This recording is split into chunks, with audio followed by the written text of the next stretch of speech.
Un gigante irrumpe en el escenario de la historia como la descarga de un mosquete. Luchando contra siglos de ignorancia y aislamiento, conseguirá liberar a millones de personas de la Edad Oscura y forjar una nueva nación. Sus tácticas son conocidas y temidas. Su objetivo, hacer entrar a la vieja Rusia en el mundo moderno e incluir su nombre en los anales de la historia. Pedro el Grande. En las vastas y desoladas llanuras de Rusia, el tiempo transcurre muy lentamente. La llegada del siglo XVIII señala el inicio de una nueva era, pero Rusia parece anclada en el tiempo y el progreso es nulo. En cambio, en otras partes del continente surgen grandes naciones. Holanda está construyendo uno de los mayores imperios del mundo, y Suecia está organizando un ejército invencible. Pero para el pueblo ruso nacido en una tierra gigantesca, Europa es un horizonte lejano, más allá de su imaginación. Sin embargo, 1682 está destinado a ser un año muy singular, un año en el que Rusia se verá obligada a adelantar las manecillas de su reloj. Marca el inicio de la ascensión al poder de un hombre extraordinario, el zar Pedro. Hombre de gran corpulencia, de más de 2 metros de altura, Pedro llevará a cabo transformaciones colosales para situar a Rusia a la altura del resto de Europa. Pero no iba a ser empresa fácil. Rusia, una nación con 8 millones de campesinos, es una reliquia de la Edad Media. Es el país más atrasado de Europa, política, económica y tecnológicamente. Aisladas del mundo exterior, las cúpulas bizantinas del Kremlin son un reflejo de siglos de resistencia a las reformas y al progreso. El palacio de la dinastía reinante, la de los Románov, se alza como un símbolo eterno del indestructible dominio de los zares.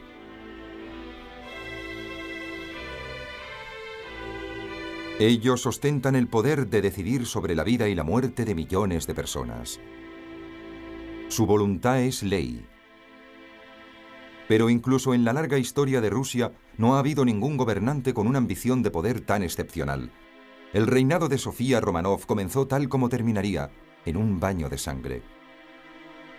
En 1682, el zar murió, dejando a 2 jóvenes herederos. Entonces Sofía tomó la iniciativa. Con una combinación de mentiras y promesas, indujo a los guardias de palacio, conocidos con el nombre de Streltsy, a asaltar el Kremlin y hacerse con el poder.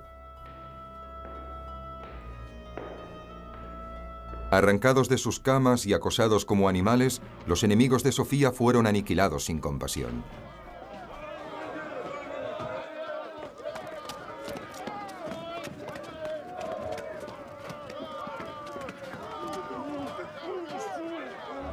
Algunos miembros de la familia real murieron atravesados por las lanzas de los Streltsy.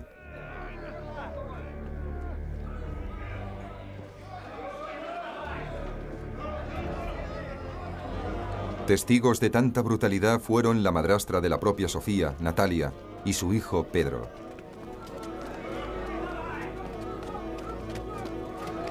Pedro, que entonces tiene 10 años, es el centro de las iras de Sofía. El otro heredero es Iván, quien con 16 años goza de mayores derechos sobre el trono, pero su salud es frágil y su mente, retrasada, permanece en un estado infantil. Siendo uno demasiado joven y el otro demasiado débil, se tomó una decisión insólita. Ambos compartirían el trono con Sofía como regente. En una única e inédita ceremonia, los 2 jóvenes futuros zares fueron coronados. Pero el poder de Sofía tenía los días contados. El único modo de asegurarse el control era impedir que ninguno de los 2 jóvenes se convirtiera en zar. Iván no representaba una amenaza. Su mente jamás maduraría lo suficiente. Pero Pedro era distinto. Un niño sano con una mente vivaz, que incluso a su corta edad ya era más alto de lo habitual. Era evidente que le faltaban pocos años para convertirse en un hombre. Natalia conocía muy bien los deseos que Sofía albergaba en su interior y rápidamente alejó a su hijo del peligro que se cernía sobre él en el Kremlin. Pedro fue conducido a una hacienda situada lejos de Moscú. Sin embargo, aunque Sofía estaba encantada con aquel exilio autoimpuesto, sería una equivocación desastrosa para ella. Pedro no era un niño que se escondía.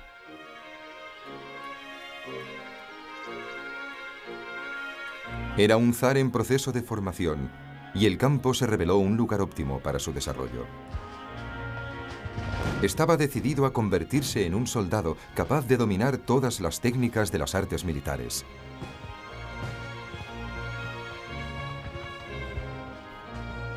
A los 11 años ya sabía disparar un cañón. A los 13 manejaba pistolas y mosquetes con gran habilidad.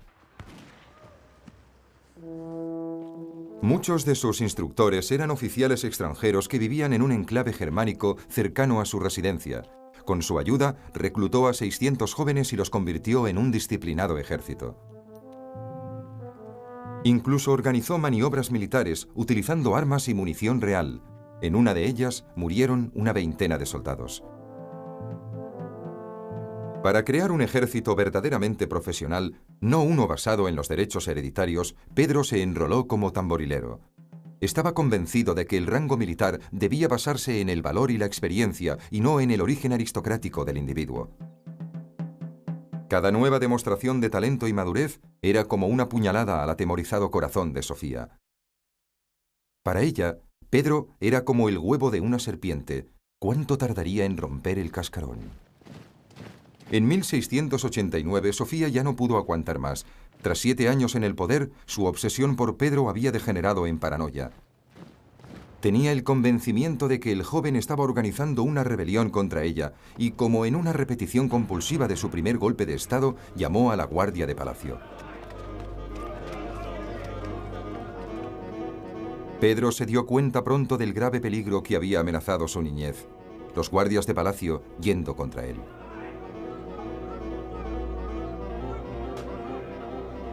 Pero aquello había sucedido 7 años atrás. Entonces él no era más que un niño.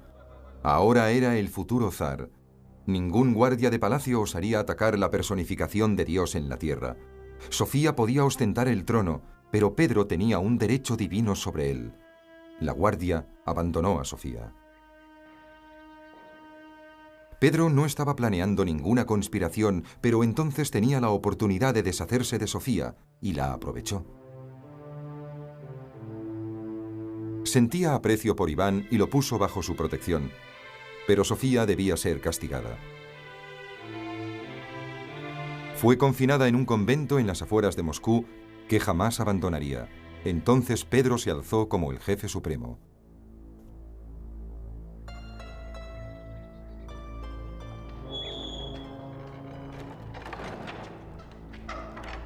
Ahora, el zar tenía vía libre y se preparaba para iniciar un nuevo capítulo en la historia de Rusia. Antes de cumplir su primer año en el poder, Pedro tomó esposa. Se llamaba Yevdokiya y era tímida y poco instruida, pero resultó ser una esposa obediente y le dio un hijo.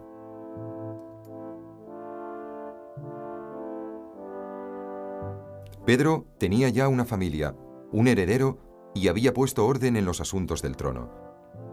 Ahora debía afrontar un nuevo reto, dar la espalda a 1000 años de tradición rusa y levantar un nuevo y poderoso imperio en los inmensos y salvajes territorios del este.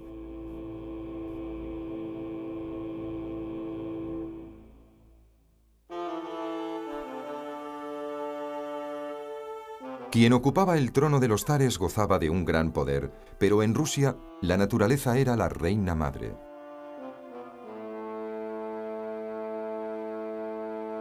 En un país de montañas imponentes, lagos enormes y ríos majestuosos, la mayor parte del territorio aún no había sido explorada. Los campos rebosaban de vías fluviales que serpenteaban hacia el mar, pero en todo el país solo se había construido un canal. Interminables bosques de pinos y abedules formaban fronteras naturales que dificultaban el comercio y las comunicaciones. Los límites de Rusia se extendían desde la glacial frontera con Suecia, a través del salvaje oriente, hasta las mismas costas del Océano Pacífico. En todo este territorio, el zar podía dictar leyes a su antojo, cobrar impuestos y cambiar tradiciones seculares. De los 8 millones de personas nacidas en este suelo tan riguroso, el 95% eran siervos, condenados a una pobreza extrema y a realizar trabajos de suma dureza. Sin posibilidad de modificar su situación, las suyas eran unas vidas interminables, crueles, poco dignas, casi inhumanas. Ni siquiera la riqueza proporcionaba cultura y educación a los poderosos terratenientes. El resto del mundo estaba tan lejos que solo miraban hacia el interior del país. Y los escasos conocimientos que llegaban del exterior entraban con gran lentitud. Los despiadados paisajes de Rusia desafiaban a cualquiera que intentara conquistarlos. Los caminos eran poco más que senderos, y los que se atrevían a recorrerlos debían librar una permanente batalla contra la nieve y el barro. Incluso en las ciudades la vida era muy poco refinada. Las casas eran de madera y las aceras estaban siempre sucias, llenas de polvo en verano y cubiertas de lodo en invierno. El progreso era inapreciable. Los campesinos eran analfabetos, disponían de pocas herramientas de trabajo y carecían de visión de futuro. Vivían gracias a los exiguos frutos que les daba la tierra y tenían que arrancar cada bocado de un suelo empobrecido.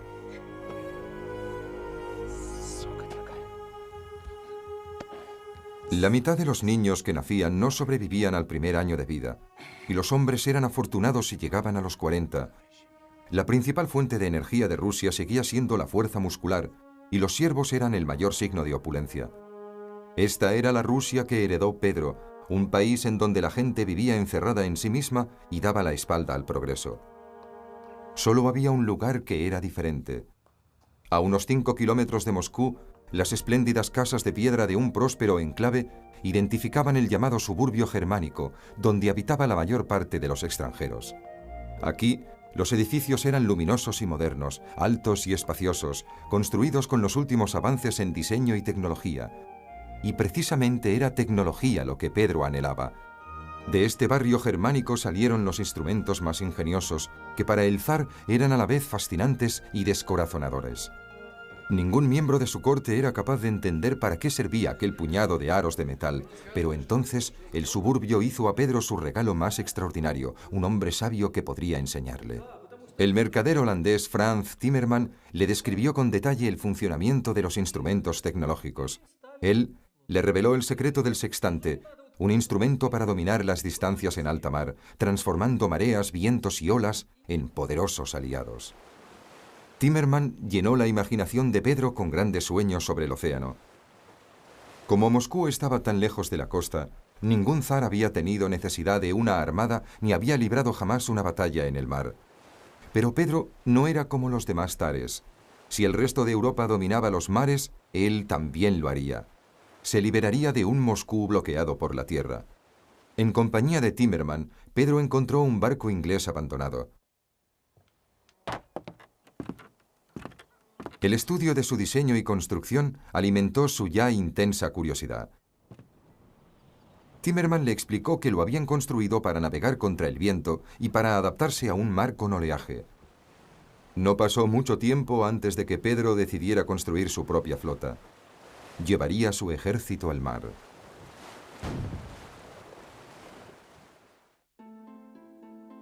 Pedro ordenó la construcción de 5 barcos en un lago situado a más de 100 kilómetros de Moscú, la extensión de agua más cercana a la capital. Tras aprender las técnicas de carpintería, trabajó sin descanso bajo la supervisión de los constructores europeos. Se sentía orgulloso de lo que había aprendido y quiso dejar huellas de su intervención. 4 años después, en el verano de 1693, realizó un viaje de casi 1000 kilómetros hasta Arcángel, en la costa septentrional de Rusia. Centró su máxima atención en esta ciudad por una sola razón: tenía un puerto. Por primera vez en su vida, Pedro contemplaba el mar. Aquí establecería su base de operaciones, desde la que botaría su flota. Apenas a 200 kilómetros del círculo polar, Arcángel permanece cubierto por el hielo durante 6 meses al año. Pero con el verano llegó el deshielo, y Pedro pudo realizar un deseo largo tiempo anhelado. A bordo de su nave, la San Pedro, escoltó a una flota de barcos mercantes ingleses y holandeses que se dirigían a Europa. Les acompañó a través del Mar Blanco hasta el Océano Ártico. Solo entonces dio media vuelta y regresó a regañadientes. Con todo, la singladura fue un éxito rotundo. Pedro era el primer zar en navegar por el mar. Aquel día trazó un nuevo rumbo para Rusia. Pero Rusia no tenía ningún deseo de cambiar de rumbo. Tras él, su imperio continuaba encerrado en los muros del odiado Kremlin. Su deber le obligaba a volver a la sofocante vida de Moscú.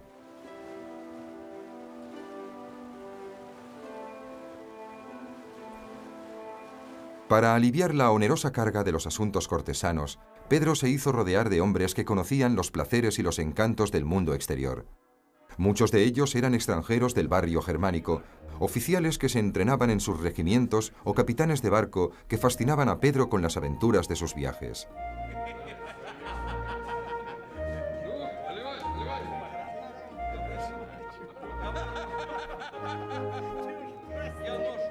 Cenaban juntos con regularidad. Las veladas se prolongaban hasta el amanecer y a veces incluso más. Bebían cerveza y vodka en grandes cantidades, y el zar era el mejor bebedor de todos. A Pedro le gustaban las juergas. Él y sus amigos se autodenominaban la Compañía Alegre, un mote inocente para un grupo de locos borrachos y bromistas crueles.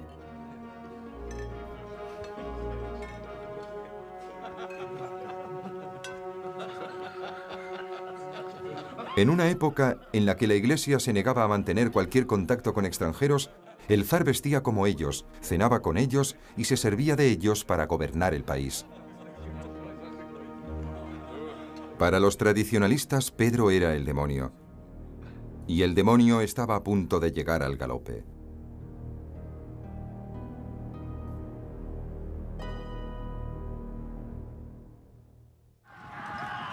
Cada año, los jinetes tártaros sembraban el terror por toda Ucrania. Con el final de la primavera y el inicio del verano, asolaban la tierra quemando, saqueando y capturando prisioneros. Los que escapaban a la muerte eran vendidos como esclavos. Los ataques de los tártaros parecían incontenibles. Sin embargo, Pedro tenía un plan. Si conseguía apoderarse de la ciudad fortificada de Azov, controlada por el Imperio Otomano, acabaría definitivamente con las incursiones de los tártaros y conseguiría un puerto en el Mar Negro, la puerta de entrada al Mediterráneo y a la Europa meridional. Con ese objetivo, Pedro marchó con un ejército de 150.000 hombres hacia Azov, situada a 800 kilómetros de Moscú. Durante 14 semanas, Pedro bombardeó Azov, a veces cargando los cañones con sus propias manos.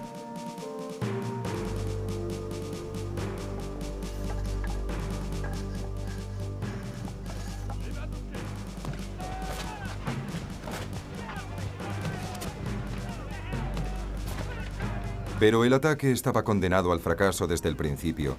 Pedro había vulnerado la regla número 1 del asedio de una ciudad: rodearla y aislarla completamente del exterior. Los terraplenes erigidos por él no consiguieron aislar a Azov completamente, por lo que la fortaleza pudo seguir recibiendo suministros por mar. Sin barcos para bloquear el puerto, Pedro no tenía ninguna posibilidad. Cuando llegó el invierno, decidió volver a casa con su desmoralizado ejército. El zar había aprendido una gran lección en Azov.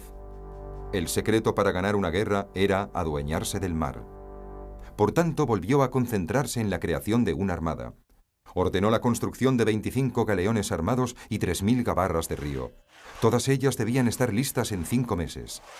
Ni las temperaturas bajo cero, ni el hecho de no disponer de astilleros, ni de mano de obra especializada representaron un obstáculo. Pedro construyó primero los astilleros y después comenzó a trabajar. Cuando la primavera hizo eclosión, también lo hizo su armada. El zar navegó con su flota río abajo hasta Azov y la bloqueó por mar. Esta vez, los terraplenes que mandó construir eran más altos que los muros de la fortaleza.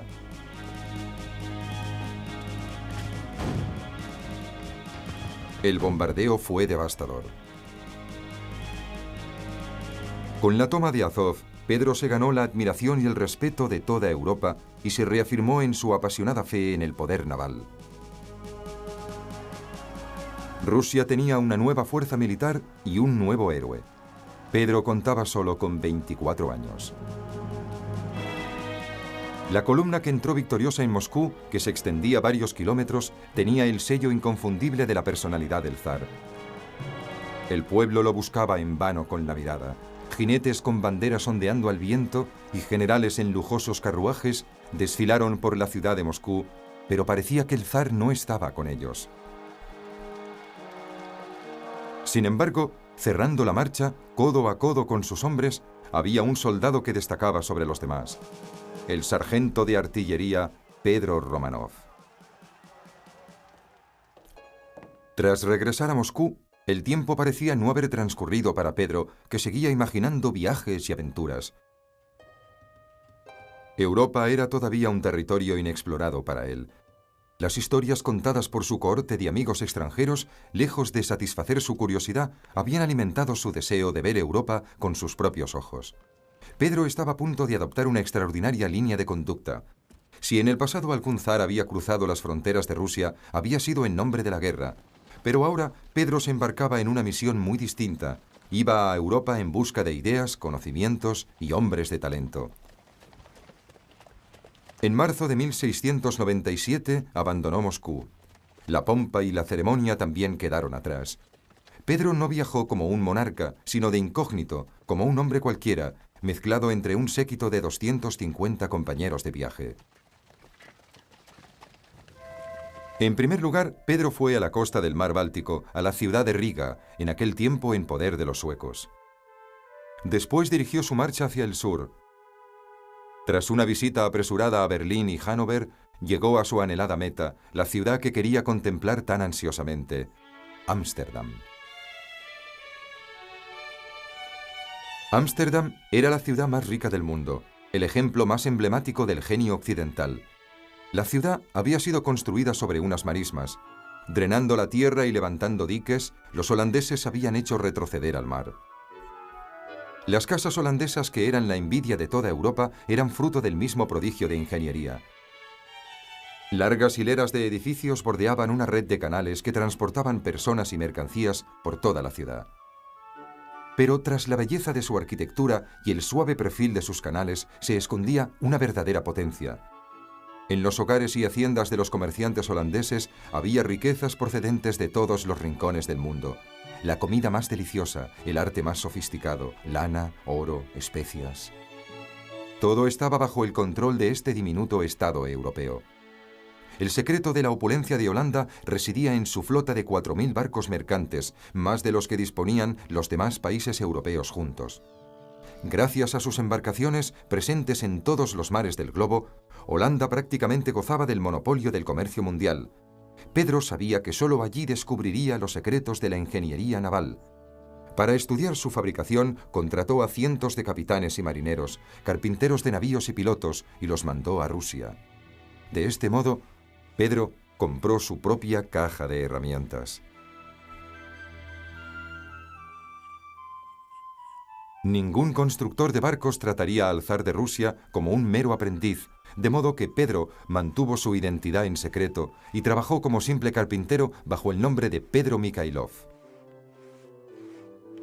Su engaño estuvo a punto de descubrirse cuando se encontró casualmente con un herrero que había trabajado con él en Moscú.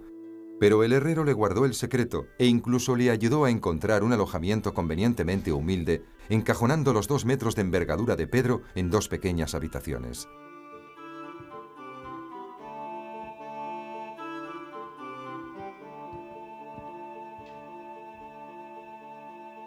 Con objeto de reclutar médicos para Rusia, Pedro visitó los hospitales holandeses.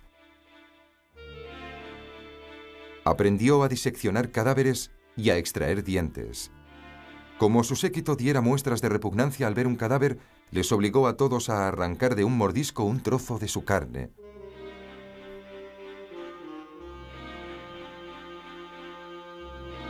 Cuando Pedro descubrió la odontología, sus acompañantes aprendieron a no quejarse por un simple dolor de muelas. Tras 4 meses de trabajo, Pedro terminó su barco, el Pedro y Pablo. Antes de regresar a Rusia, un almirante holandés le ofreció una fiesta de despedida destinada a complacer al excéntrico zar, un simulacro de batalla naval que dio a Pedro una tentadora visión de las intensas emociones de la guerra en el mar. Pero los recuerdos que llevaría consigo no serían solo los del combate. Pedro había visto el futuro y no iba a retroceder. Invitado por el rey Guillermo III, viajó hasta Londres, en donde el arquitecto más prestigioso de Inglaterra, Sir Christopher Wren, se hallaba construyendo la Catedral de Saint Paul. Visitó el Observatorio Real para hablar con los astrónomos.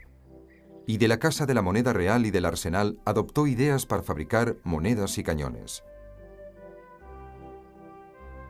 Cerca de los astilleros, Pedro se hospedó en la casa del periodista John Evelyn.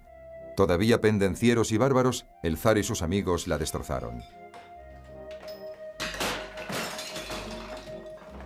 Rompieron ventanas y muebles, destruyeron el suelo y las pinturas, y aplastaron un seto de acebo haciendo pasar carretillas por encima de él.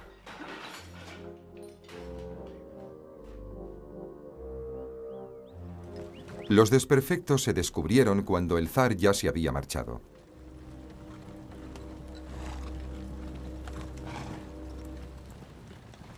No obstante, el gran viaje de Pedro había sido histórico. Después, la numerosa comitiva se dispuso a cruzar Europa a través de Leipzig, Dresde y Praga, hasta la corte del emperador de Austria. Ninguna otra ciudad era comparable a Viena en animación y esplendor. Un Pedro ya cosmopolita y occidentalizado se preparaba ahora para conocer un nuevo arte europeo, el de los placeres de la alta sociedad. Pero cuando aún estaba a más de 1500 kilómetros de Moscú, Pedro recibió malas noticias. La guardia de palacio se había sublevado. Volvió a casa a toda prisa, deteniéndose solo para cambiar de caballo. Cuando llegó a Cracovia, en Polonia, supo que la revuelta se estaba sofocando. Para cuando el zar puso los pies en Rusia, 18.000 prisioneros estaban encadenados en las mazmorras. Sus generales le informaron de que aparentemente la guardia se había rebelado a la orden de dejar Moscú para combatir contra los turcos. Pero a Pedro no le satisfizo esa versión y quería saber toda la verdad. Estaba convencido de que tras el levantamiento se ocultaba una conspiración de mayor calibre. Conseguiría saber la verdad utilizando todos los medios a su alcance. Pedro ordenó la ejecución de 130 cabecillas de la rebelión, mientras el resto fue sometido a un interrogatorio cruel. El principal instrumento de tortura era el naut, un látigo con tiras de piel endurecida de aproximadamente 1 metro de longitud. 20 azotes podían arrancar la carne hasta el hueso, más podían ser fatales.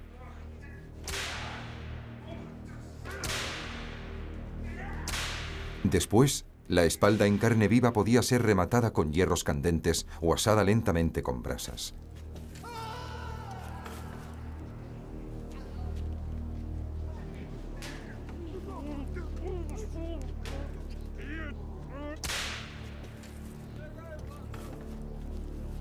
Los guardias fueron torturados de este modo durante 6 semanas, pero Pedro no pudo hallar pruebas de una conspiración.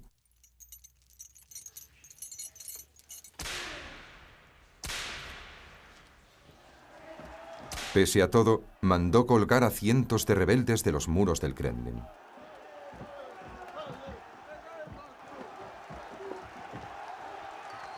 En la Plaza Roja había muchos más, marcados con fuego, mutilados o decapitados.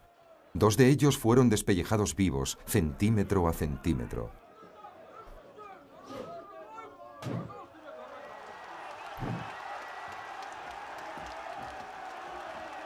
El zar mató a 5 de los traidores con sus propias manos. Pedro tenía la firme sospecha de que Sofía era la instigadora de la rebelión. En el convento donde estaba confinada, hizo colgar a 200 más, 3 de los cuales eran sospechosos de ser amantes de Sofía. Estos fueron ejecutados ante su ventana y sus cuerpos permanecieron allí colgados durante todo el invierno.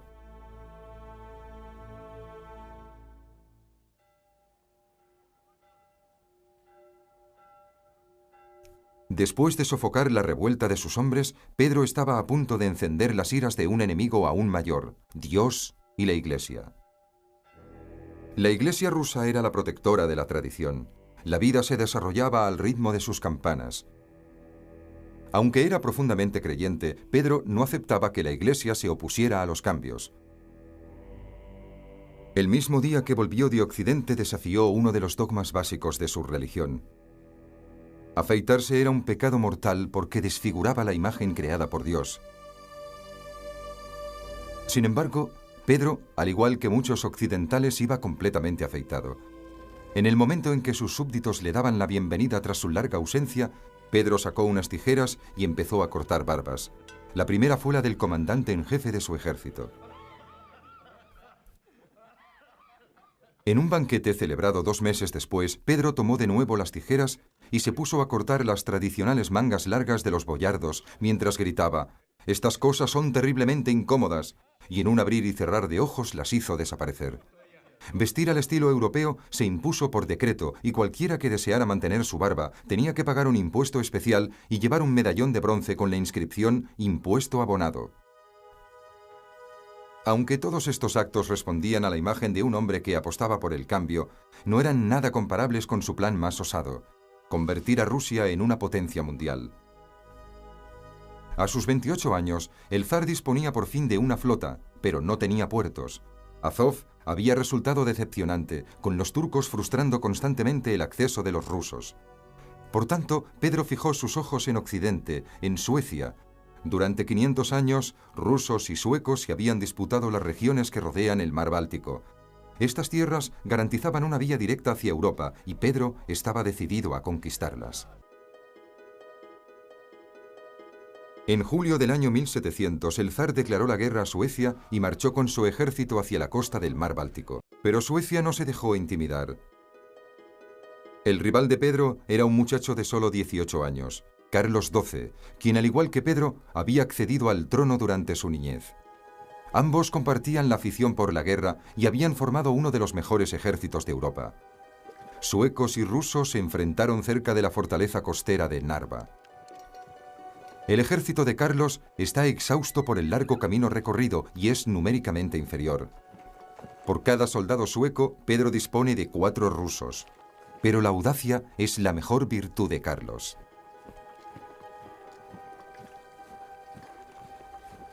Carlos decide atacar las posiciones rusas.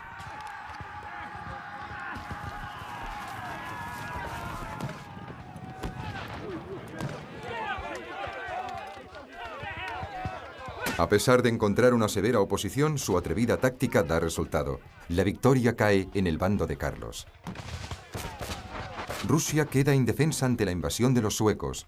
Incluso Moscú es vulnerable. Para protegerla, Pedro debe reconstruir su ejército y reequipar a sus hombres. Al carecer de materias primas, Pedro hizo algo inconcebible. Cogió las campanas de todas las iglesias rusas y las fundió. Pedro convertiría este bronce sagrado en una infernal colección de armamento nuevo. Para muchos aquello fue un sacrilegio. Para él era el progreso.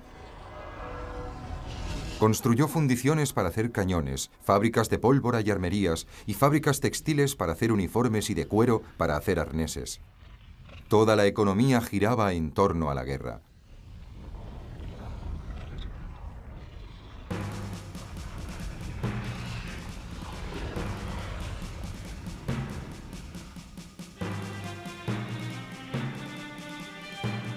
En verano de 1701, Pedro tuvo un golpe de suerte. Carlos dio la espalda a Rusia para concentrar sus esfuerzos contra Polonia, que la consideraba una amenaza mucho más peligrosa. Este cambio de estrategia dejó las escasas fuerzas suecas del mar Báltico a merced del ejército ruso. En una sola noche de 1703, Pedro hizo bombardear la fortaleza de Niensans, que cayó. Pedro ya había obtenido lo que anhelaba, una salida al mar Báltico. Se sentía victorioso. Para celebrarlo, anunció que construiría una ciudad. La tierra era húmeda y pantanosa, pero las imágenes de Ámsterdam levantadas sobre unas marismas arrebatadas al mar aún seguían frescas en la memoria de Pedro. Si los holandeses lo habían conseguido, él también lo haría. Un día, aquella nueva ciudad se convertiría en capital de Rusia y en la puerta de entrada a Occidente. Muchos de los rusos encargados de construirla no solo colocaron los cimientos de la ciudad, sino que cavaron sus propias tumbas. Sobreexplotados y mal alimentados, perecieron víctimas del escorbuto, la disentería y la malaria.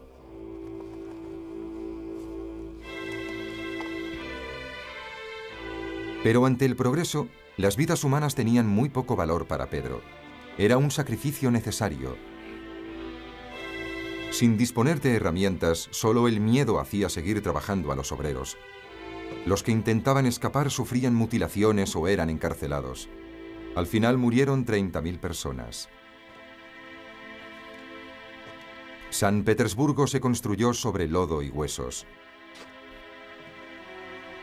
Pedro supervisó personalmente los trabajos, siguiendo cada fase de la construcción desde una cabaña de madera de 3 habitaciones. No veía el precio en vidas humanas, veía solo una ciudad emergente con una fortaleza y un astillero, la ciudad desde la que levantaría su imperio. Los recuerdos de su viaje a Europa inflamaban la imaginación de Pedro, pero además contrató a un arquitecto llamado Domenico Trezzini, que alimentó su apasionado entusiasmo. Juntos diseñaron una ciudad formada por grandes avenidas y con un perfil armonioso. Trezzini transmitió a Pedro su visión de una gigantesca catedral. Sería la envidia de Europa y se convertiría en la principal atracción de la ciudad. Pedro convino que las obras debían iniciarse inmediatamente.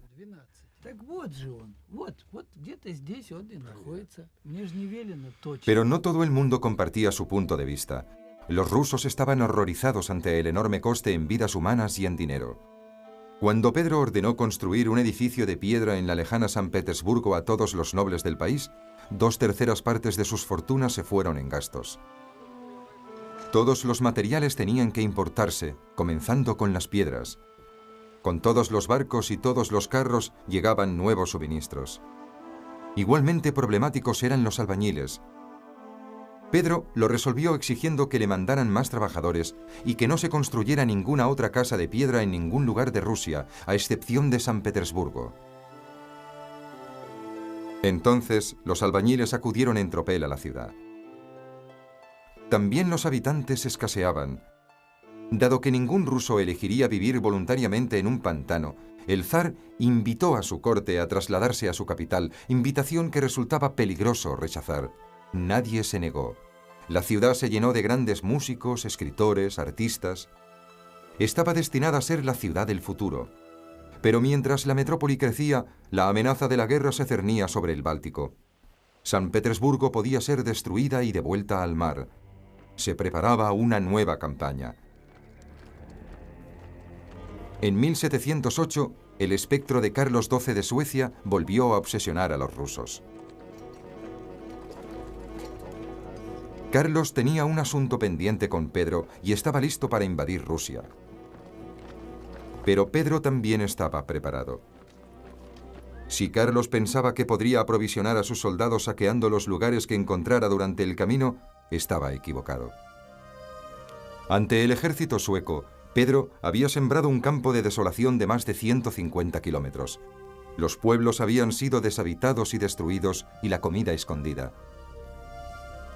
La devastación obligó a Carlos a desviarse hacia el sur, hasta Ucrania, alejándose así de Moscú. Pedro continuó con su táctica de tierra quemada. Ordenó que cada casa fuera quemada, cada puente derribado y cada campo devastado. Allí donde Carlos mirara, solo encontraba ruinas. Para salvar Rusia, ningún sacrificio era demasiado grande. Ahora Carlos debía enfrentarse a su enemigo más cruel, el invierno ruso. La nieve cubrió el suelo durante 6 largos meses. Los árboles morían. Los pájaros caían en pleno vuelo y los centinelas quedaban congelados en sus puestos de guardia. El hambre, el frío y los ataques de los rusos en pequeños grupos hacían estragos en las filas suecas. Al llegar la primavera, el joven rey había perdido la mitad de su ejército. En 1709, los dos ejércitos convergieron en Poltava. La astucia de Pedro era equiparable a la audacia de Carlos. El zar provocó al soberano sueco para que atacara una posición aparentemente desprotegida y solo en el último momento Carlos descubrió que estaba fuertemente defendida. Para poner su plan en marcha, Pedro había hecho excavar una inmensa trinchera cuadrada. Después, había colocado sus cañones junto con 40.000 soldados de infantería y caballería. La táctica era arriesgada, pero Pedro estaba resuelto a ponerla en práctica.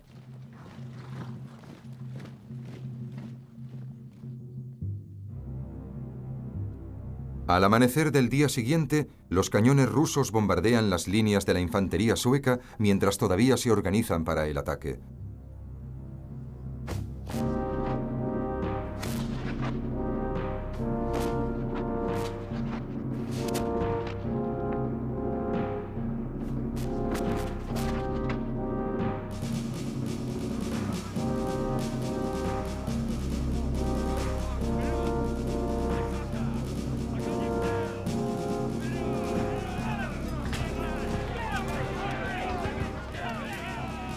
A medida que los suecos avanzan, su suerte empeora por momentos. La escasa coordinación entre los generales deja al cuerpo principal del ejército en una inferioridad de 5-1.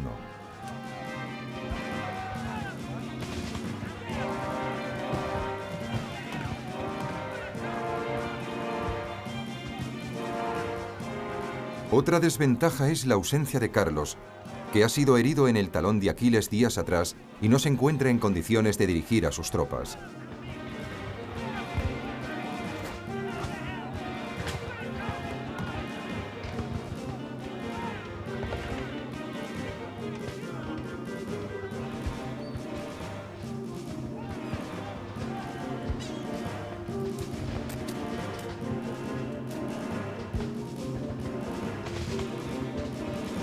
A mediodía, Pedro se proclama vencedor. Carlos se ve obligado a huir a caballo y a buscar refugio en Turquía. Suecia jamás volvería a ser lo bastante poderosa para amenazar a Pedro ni a Rusia.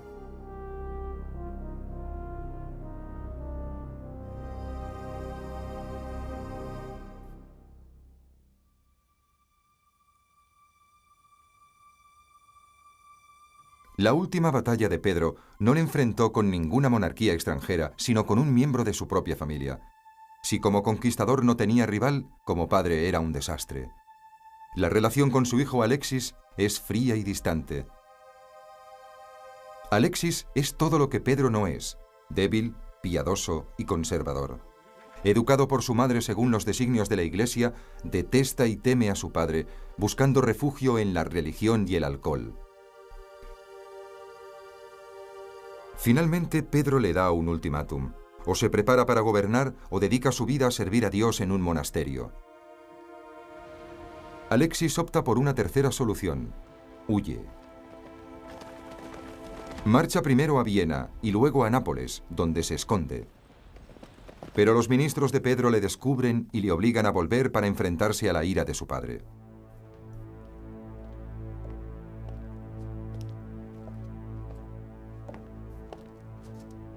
Hablar mal del zar es delito de alta traición. Pedro pone dos condiciones para otorgarle el perdón. Alexis seguirá con vida, pero pierde su derecho al trono y debe revelar los nombres de sus cómplices.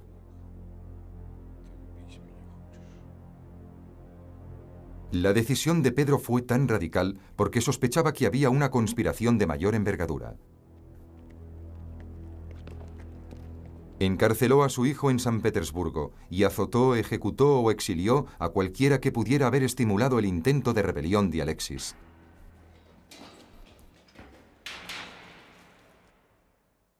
Meses más tarde, Pedro supo que su hijo planeaba hundir la armada y abandonar San Petersburgo al acceder al trono. Una vez más, Alexis se encontraba en dificultades. Ante la amenaza de la tortura, admite haber confiado a un sacerdote que deseaba la muerte de su padre y que estaba dispuesto a participar en una revuelta.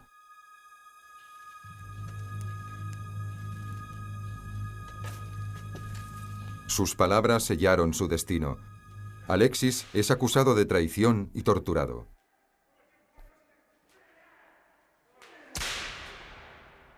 Recibe 40 azotes del naud y es sentenciado a muerte.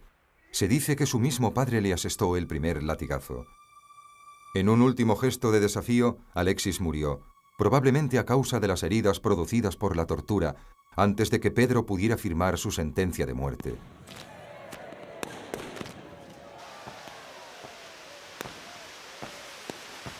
La vida continuó para Pedro. Al día siguiente de la muerte de su hijo, organizó un banquete para celebrar el 9º aniversario de su victoria sobre Carlos de Suecia. Pedro se permitió todo tipo de placeres.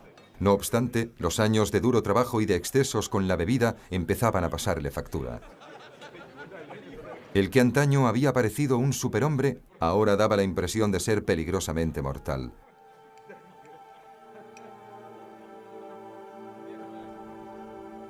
Sin embargo, su reputación no mostró signos de disminuir.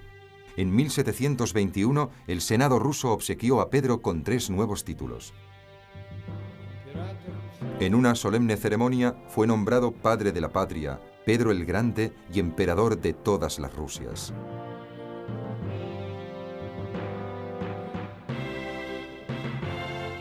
El mismo Pedro fue el artífice de su fortuna.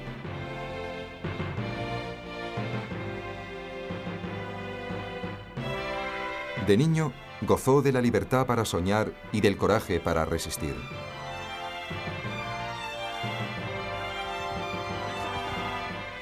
Tuvo la visión suficiente para concebir grandes reformas y la energía para llevarlas a cabo. Su reinado se caracterizó por una continua expansión territorial.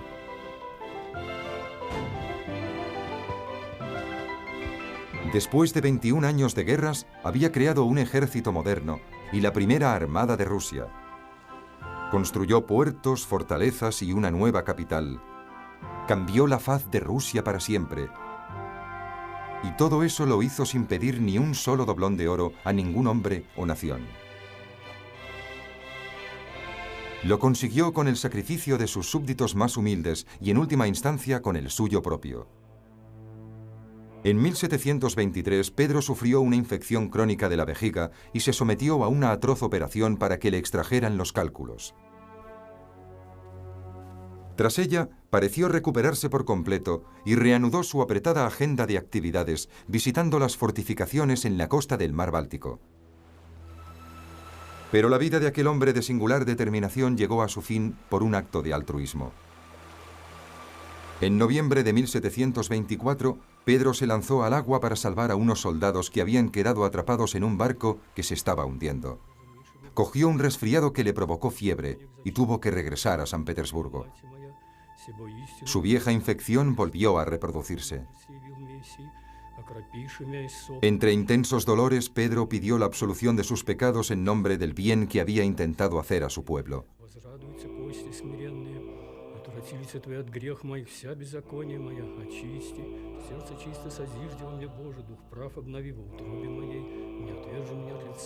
En la mañana del 28 de enero de 1725, Pedro entró en coma y murió. Tenía 53 años.